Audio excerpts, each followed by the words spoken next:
Okey, saya ulang berkenaan dengan perkara tersebut. So kita kata kita akan melihat dalam masalahan kali ini tentang permasalahan yang berlaku untuk sistem pipe yang lebih besar. Maksudnya bukan sistem pipe yang menghubungkan rumah, diameter cuma 30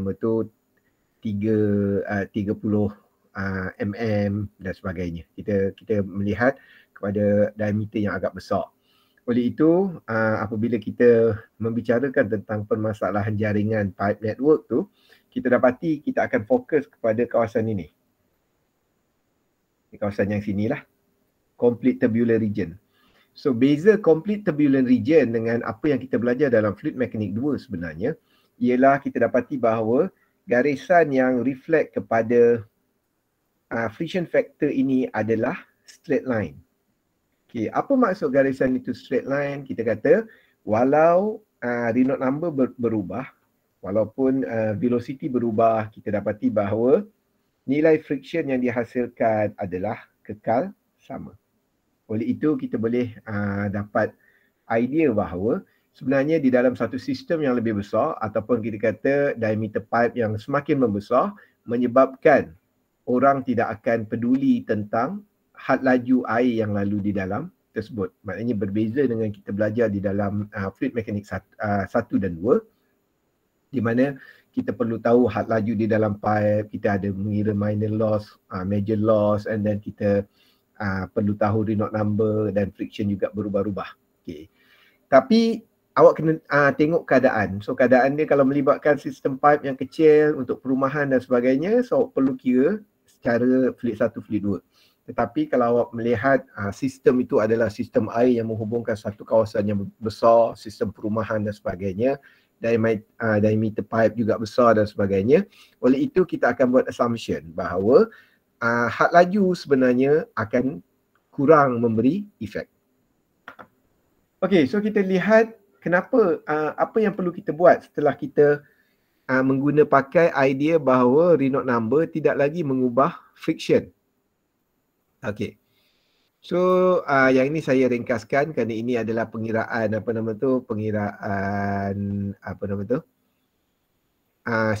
pengiraan major loss yang kita belajar dalam fluid mechanics 1 dan 2. So saya tinggalkan yang ini. So kemudian yang ini pun saya tinggalkan, dia adalah ini adalah seolah-olah nota yang sama dengan kita belajar pada open channel. Okay, maksudnya ini adalah Hazen William, pengiraannya ini adalah Manning equation, kita pernah jumpa. Okay, tetapi kita kata ia lebih kepada idea system pipe ataupun idea flow in pipe. Yang kita belajar untuk bab sebelum ini lebih kepada idea open channel. Okay, so yang ni kita tinggalkan. Okay, yang ini untuk British unit, kalau awak tengok idea ni masih lagi sama. Okay, ni minor loss, maksudnya kita tahu bahawa pengiraan minor loss adalah K sama dengan V square over 2G. So yang ini adalah sama dengan kita belajar pada fluid mechanics 1 dan 2.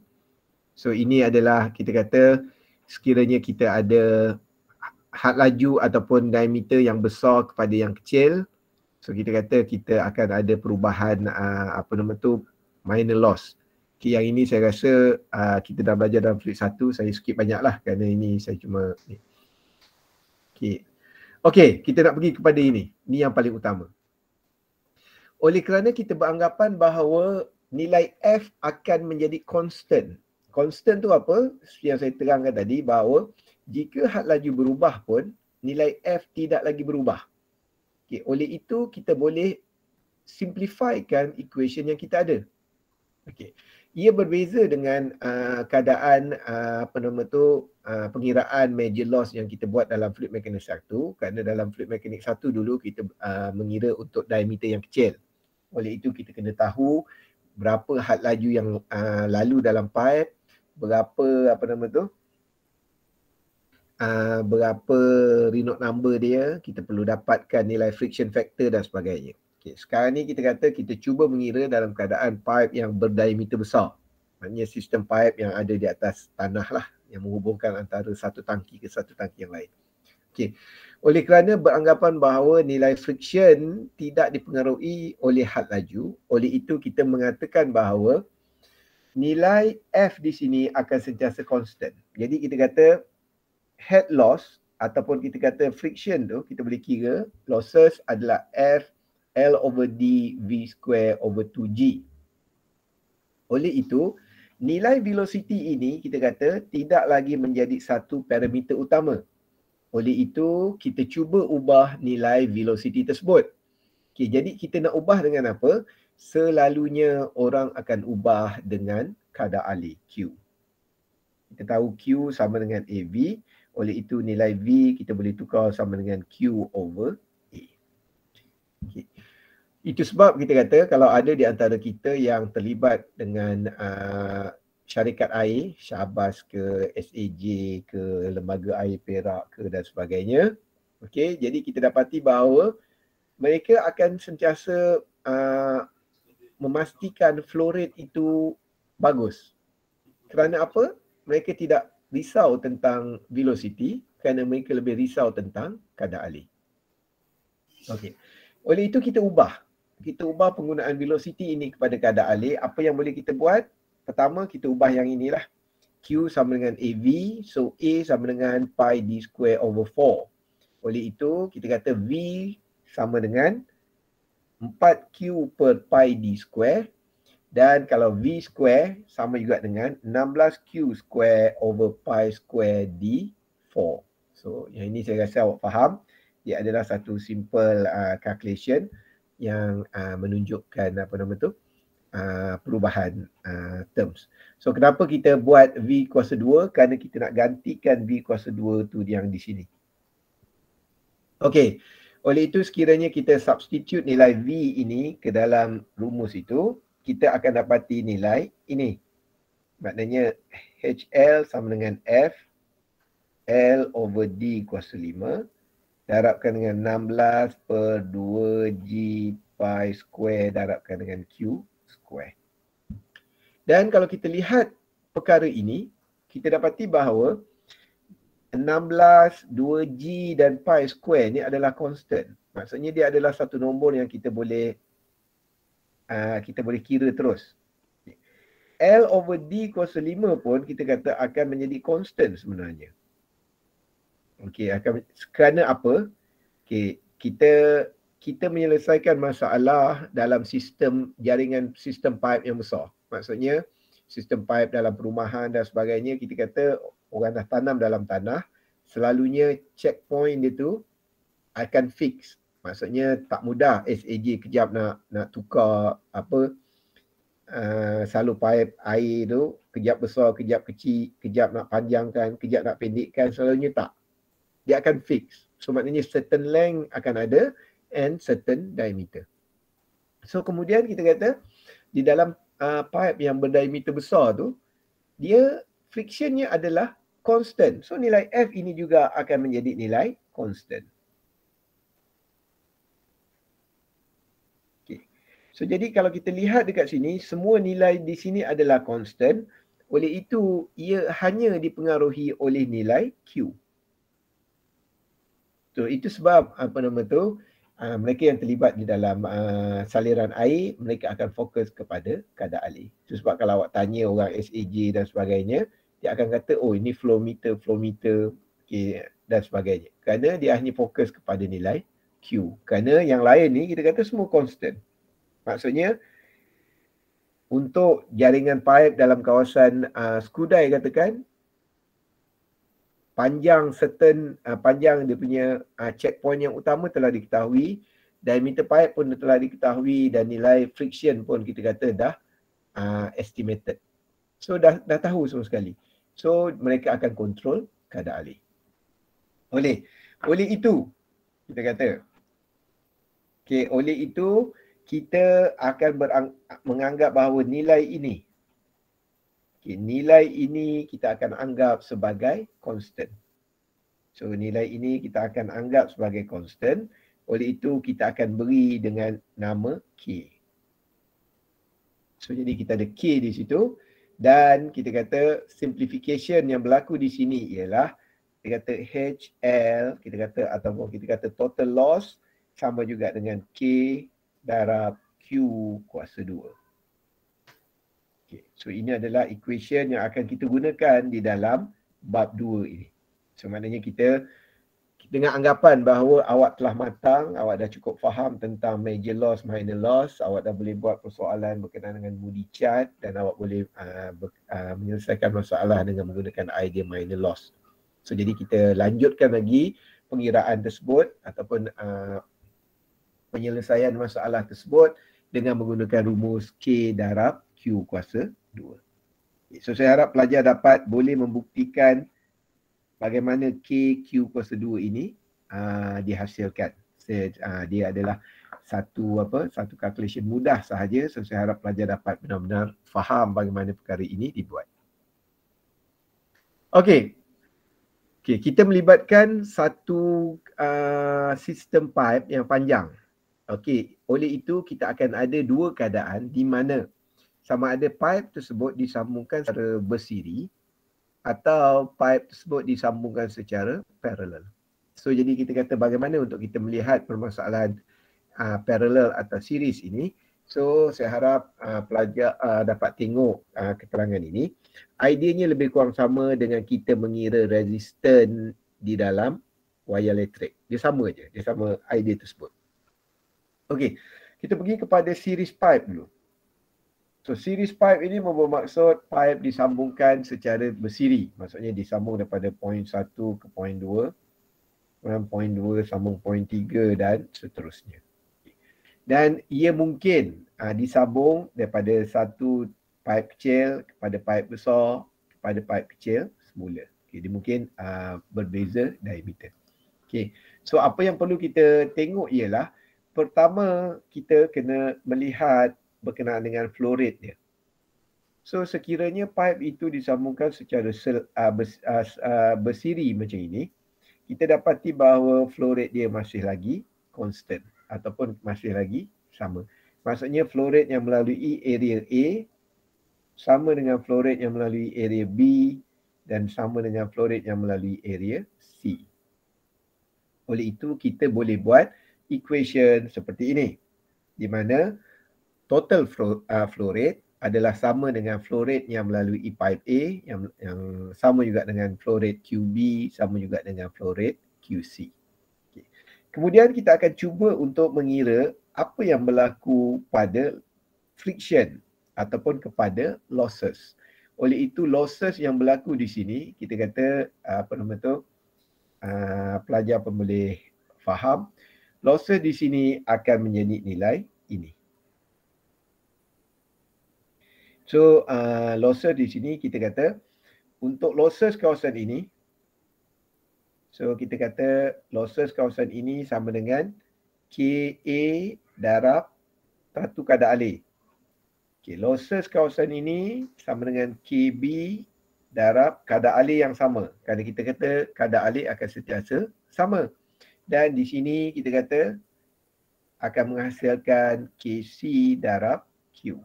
Oleh itu kita boleh menulis HL di sini sama juga dengan KA campur KB campur KC didarabkan dengan kadar alih.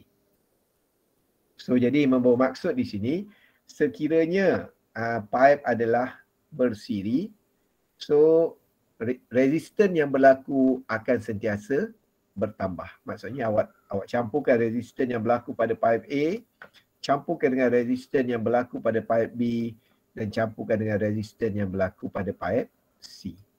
So itu sebab kalau kita kata kita sambung pilih air kita, kepala pipe kita dengan getah yang sangat panjang, kita dapati bahawa air yang keluar pada hujung pipe getah kita tu akan menjadi perlahan. Walaupun kita kata kalau kita buka pipe tu air laju, tapi bila kita masuk getah air perlahan sikit. So itu sebenarnya disebabkan oleh ada tenaga yang hilang kerana geseran yang berlaku pada permukaan pipe getah tersebut. Okey, yang ini saya harap pelajar mudah untuk faham kerana pada series pipe ni kita telah banyak bincangkan dalam fluid mekanik 1. Fluid mekanik 1 kita lebih kepada pipe yang satu. Dan kita pergi kepada parallel pipe. Okay, parallel pipe ni maksudnya pada satu point di sini, pada point A katakan, okay, pipe dipecahkan kepada beberapa simpang, beberapa pipe lain dan kemudian akan ada pertemuan pipe pada satu lagi point B dan dimasukkan kepada inlet dan dan dianggap sebagai outlet. Oleh itu dalam keadaan ini kita beranggapan bahawa seolah-olah pertama kita kata kadar alir sebenarnya telah dipecahkan. So awak boleh imagine kalau katakan kat sini yang masuk ni adalah 10, kita pecahkan kepada 3 sempang, tentulah kita kata kat sini mungkin 3, kat sini mungkin 4 dan kat sini mungkin 3. Tak mungkin kita kata kalau kita beri masuk input 10. Hello? Ya? Yeah? Okey. Tak mungkin kita beri 10 meter padu pada inlet menyebabkan semua tempat di sini 10, 10 dan 10. So tak logik. So jadi awak kena ingat first kali kita kata sekiranya dalam keadaan parallel pipe kita dapati bahawa secara realitinya kadar alir akan terpisah. Okay, mungkin sama rata, sama banyak, mungkin akan lain-lain. Okay, jadi secara matematiknya kita boleh membuat equation ini. Iaitu kita kata Q pada A maknanya kadar alir pada A dah tentu sama dengan kadar alir pada B kerana kita kata ia adalah inlet dan outlet. So seperti yang kita belajar dalam bab 1, walau apa pun yang berlaku, ada turbulent ke tak ada turbulent, ada hydraulic jam atau tidak, kita dapati bahawa kadar alir akan tetap sama. So jadi QA sama dengan QB, tetapi kita kata untuk kadar alir yang melalui branch 1, 2 dan 3, ia sebenarnya adalah hasil tambah. Maksudnya kita kata QA sama dengan QB sama juga dengan Q1 campur Q2 campurkan dengan Q3. Okey, itu yang kita perlu faham. Okey, kemudian kita cuba dapatkan rumus. Apakah rumus untuk losses ataupun losses yang berlaku pada sistem pipe parallel? Okey, disebabkan kita kata QA dengan QB ni adalah seperti ini, kadar alir di sini adalah yang kita pecahkan adalah hasil campur kedua-duanya. Okey, maknanya kalau secara mudah kita beranggapan bahawa nilai losses adalah berkadaran. Maksudnya kita katakan ia adalah total losses pada 1 akan sama dengan total losses pada 2 dan akan sama total losses pada 3. Okey, maknanya dengan beranggapan bahawa sekiranya panjang pipe ini samalah. Sekiranya panjang pipe ini sama, diameter sama, so kita kata losses yang ada yang berlaku pada ketiga-tiga pipe ini juga akan sama. Oleh itu kita boleh buat satu equation seperti ini, di mana losses akan sama untuk 1, 2 dan 3. Okey. So oleh kerana losses adalah sama, jadi kita bermula dengan keadaan ini. So kita bermula, kita kata, kita tahu sebelum ini kita mengira HL sama dengan KQ kuasa 2. Dan kita kata Q adalah sama dengan square root HL over K. So ini yang kita dapat di sini. Dan kita mengambil pendekatan bahawa kadar alir untuk QA sama dengan QB sama juga dengan Q1 campur 2 dan campur 3. Jadi apa yang kita buat, kita boleh ringkaskan equation ini. So kita ada HL over K, maksudnya keseluruhan losses ini untuk QA ni sama juga dengan apa yang berlaku pada 1 dicampurkan dengan apa yang berlaku pada 2 dan apa yang berlaku pada 3. Dan di dalam penulisan equation kita dapati bahawa HL di sini kita akan fixkan. Maksudnya tak ada HL1, HL2, tak ada. Seperti yang saya katakan, sekiranya aliran tersebut, cabang tersebut mempunyai diameter yang sama, mempunyai panjang yang sama, kita kata losses yang berlaku juga sama.